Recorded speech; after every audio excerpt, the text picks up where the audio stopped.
Now, let me set the stage. Our story begins with Michael, a man who thought he had it all. He was tall, confident, and always carried himself as though the world belonged to him. But more than anything else, Michael believed in appearances. For him, love was not about loyalty or kindness, it was about wealth, status, and bragging rights. And unfortunately, his first wife didn't quite fit the picture he painted for himself. You see, Michael's first wife was a simple woman. She came from a modest background. She didn't wear designer clothes. And she didn't come from a wealthy family. She was gentle, supportive, and loving. But to Michael, those qualities were invisible. What he saw instead was what she lacked. No luxury, no sparkling jewelry, no family fortune to boost his ego. As time went by, Michael became restless. He started comparing his wife to the wives of his friends, women who dressed in expensive gowns, who flaunted their riches on social media, who looked like trophies on display. And Michael, blinded by greed and pride, decided that his own wife was nothing more than a burden dragging him down. Why should I waste my youth with a woman who can't give me the life I deserve? He thought to himself. And as cruel as it sounds, those thoughts soon turned into words. And those words turned into actions. One day, he simply left, just like that. No compassion, no hesitation. He accused his wife of being poor, incapable of bearing children, and unworthy of standing by his side. She pleaded, she cried, but Michael's heart had already turned to stone. He walked away, believing he was stepping into a brighter future. The divorce left his ex-wife devastated. She had given her heart to a man who saw her as nothing but a stepping stone. She spent many sleepless nights wondering what she had done wrong, blaming herself for not being enough. But little did she know, this painful ending was the beginning of a transformation that would shock everyone, including Michael himself. Because while Michael was busy chasing wealth and status, his ex-wife was rebuilding herself from the ground up. She worked harder than ever, took opportunities that others overlooked, and slowly but surely began to rise. Life tested her, yes, but she refused to be broken. Her scars became her strength, and her heartbreak became her fuel. And here's the part Michael didn't see coming. She found love again. Not just love, but a family. The very thing he claimed she could never give him. Triplets, 3 beautiful children who adored her and gave her life a new purpose.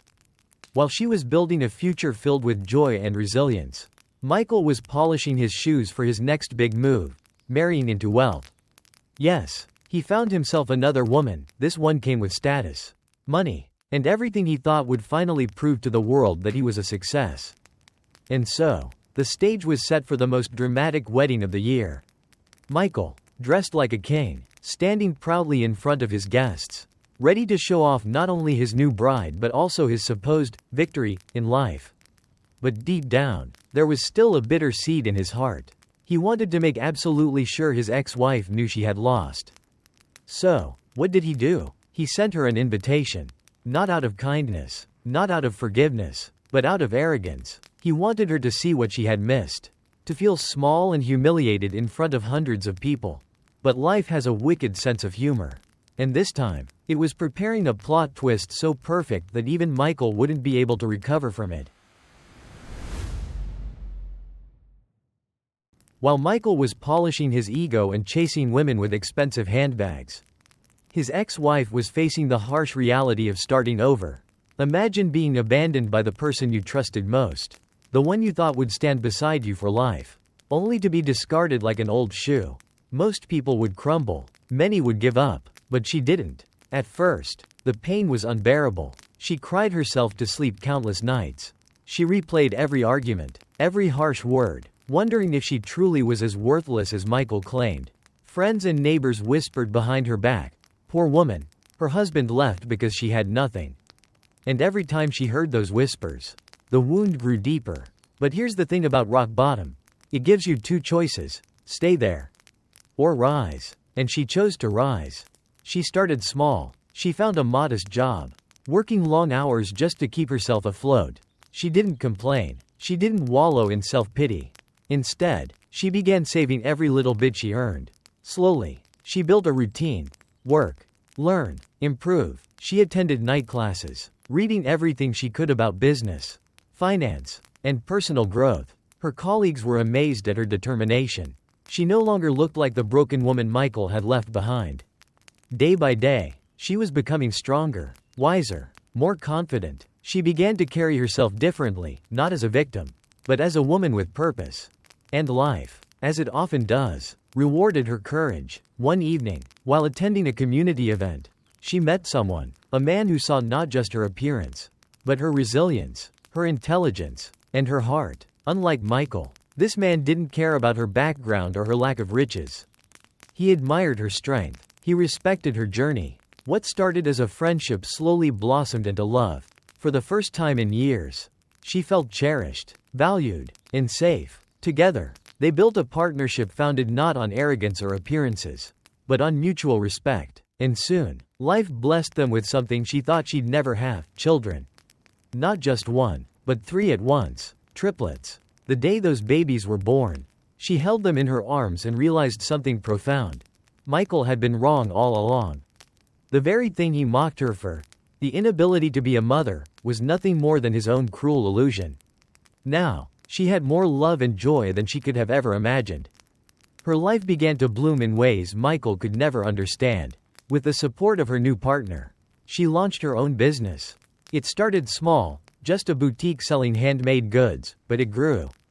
People admired her dedication, her honesty, and her creativity. Word spread, customers returned, and before long, her business became successful enough to give her financial independence. One day, she signed the papers for her first luxury car, not because she needed it, but because it was a symbol of how far she had come. That car was a Rolls-Royce. To anyone else, it was just a vehicle. But to her, it was a statement, proof that she had turned every insult, every humiliation, into fuel for her rise. Meanwhile, let's take a quick look at Michael. While she was busy climbing the ladder of success, Michael was polishing his new image. He bragged to his friends about his wealthy fiancée. He posted pictures of expensive dinners on social media, and he spent hours rehearsing how grand his wedding would be. But behind the curtain, he was still the same shallow man, hungry for validation, desperate to prove that leaving his ex-wife was the right choice. Little did he know, his obsession with appearances would soon collide headfirst with reality. Because while he was preparing to flaunt his new life, his ex-wife was preparing, unintentionally, to steal the spotlight. She wasn't planning revenge. She wasn't scheming or plotting. She simply lived her life, loved her family, and embraced her success. But fate has a way of arranging the perfect stage for karma. So when that wedding invitation arrived in her mailbox, she paused. For a moment, she considered ignoring it. After all, why walk into a place where she was clearly being set up to be humiliated? But then she thought, no, I will go, not for him, but for me, to show myself how far I've come. To walk into that room with my head high, not as the woman who was abandoned, but as the woman who rose from the ashes.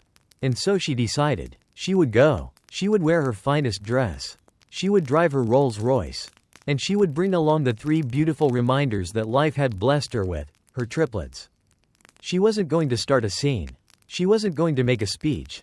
She was simply going to walk in, smile, and let her very existence speak louder than any insult Michael had ever thrown her way. And oh, how it spoke. The big day had finally arrived. Michael stood in front of the mirror, adjusting his black suit for the 10th time. He admired his reflection, smiling proudly at the man he had become, or at least, the man he thought he had become. This is it, he whispered to himself. The day everyone will see how far I've climbed. The day I proved to the world that leaving her was the best decision of my life. Outside, the venue glittered with lights. It was held in a grand hall decorated with golden drapes, crystal chandeliers, and flowers imported from halfway across the world. Guests arrived in expensive cars, dressed in their finest outfits. Cameras flashed, laughter echoed, and everyone seemed to be buzzing with excitement.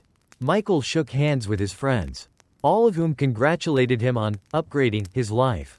You've done well, my man, one of them said with a sly grin. That ex-wife of yours must be crying somewhere right now. Michael laughed smugly. Oh, she'll be here, he said, his voice dripping with arrogance. And when she sees this, she'll finally understand what she lost. As the ceremony began, the bride walked down the aisle in a sparkling white gown. The guests applauded. The music soared. and Michael's chest swelled with pride. He looked around the room, searching for one face in particular, the woman he believed would walk in humiliated, head down, wearing something cheap and pitiful. But she wasn't there. Minutes passed. The couple exchanged vows, and the officiant spoke solemnly about love, commitment, and family. Michael barely listened. He was too busy imagining the moment his ex-wife would show up late, stumbling in awkwardly, giving him the chance to smirk and say, "Look at me now." And then, it happened. A loud, unmistakable sound cut through the music, a deep, commanding honk from outside the hall. The kind of sound only a luxury car could make. The guests turned their heads in confusion. The doors opened, and there it was. A gleaming Rolls-Royce parked right at the entrance. Gasps rippled through the crowd. Murmurs spread like wildfire. Whose car is that? Is someone important arriving? The driver stepped out and opened the door. And out she came. Michael's ex-wife. She looked radiant, dressed in an elegant gown that shimmered under the lights. Her hair was styled perfectly, her jewelry subtle yet dazzling. She walked with the grace of a queen, every step confident, every movement poised. The whispers grew louder. "Wait, isn't that Michael's ex-wife? She looks incredible. I thought she was poor?" But the shock didn't end there. Because trailing behind her were three little figures, her triplets, dressed smartly, holding her hands, giggling with joy. The guests nearly fell out of their seats. "Weren't we told she couldn't have children?" one woman gasped. "Triplets. Can you believe it?" another exclaimed. Michael said she was barren, someone else whispered, not even bothering to lower their voice. Michael froze. His mouth went dry, his eyes wide, his mind blank. The very image he had spent weeks rehearsing, her walking in broken and humiliated, was shattered in an instant. Instead, she stood before him stronger, wealthier, and happier than ever. She didn't look at him right away. She smiled at the guests, nodded politely, and walked calmly toward the front rows. The crowd parted like the Red Sea, unable to take their eyes off her. She sat at the VIP table, her triplets climbing onto their seats beside her. Finally, her eyes met Michael's, and in that one glance, he felt stripped of all his pride, all his arrogance. It was as if she was saying without words, "Look at me now. Who really lost?" The ceremony grew awkward. The officiant stumbled over his words. The bride looked uneasy, and the guests whispered relentlessly. Michael tried to smile, tried to continue as if nothing had happened, but the humiliation burned through him like fire. He couldn't escape it. During the reception, things only got worse. People flocked to his ex-wife, praising her, admiring her children, asking about her business, her life, her success. She answered graciously, never once raising her voice, never once mentioning Michael. But that silence was louder than any insult could have been. Michael finally approached her, unable to contain himself. His voice trembled with a mix of anger and desperation. Why did you even come?" he hissed quietly. She turned to him, her smile calm, her voice soft but cutting like a blade. "You invited me, remember? I came out of respect." "But Michael," she paused, glancing at her triplets before locking eyes with him again. "If you hadn't left me, perhaps we would have arrived here together, in this very Rolls-Royce." The words hit him like a thunderbolt. Around them, guests gasped. Some chuckled, others shook their heads. His new bride looked horrified, as though she had just realized the man she married wasn't the hero he claimed to be, but a fool who had thrown away a treasure. Michael's face turned pale. He tried to laugh it off, but the sound cracked in his throat. He had invited her to disgrace her. Instead, she had unintentionally disgraced him, without even trying. As the night went on, the whispers never stopped. Michael was wrong. He underestimated her. She's the one who truly won. And for the first time in his life, Michael had no words. The wedding ended, but the memory of that day would never leave Michael. He had dreamed of standing tall, of proving to everyone that he had made the right choice. Instead, he became the star of a cautionary tale, one that guests would whisper about for years to come. His ex-wife didn't humiliate him directly. She didn't need to. Her presence alone was enough. She walked in gracefully, sat quietly, and let her life speak louder than any words could.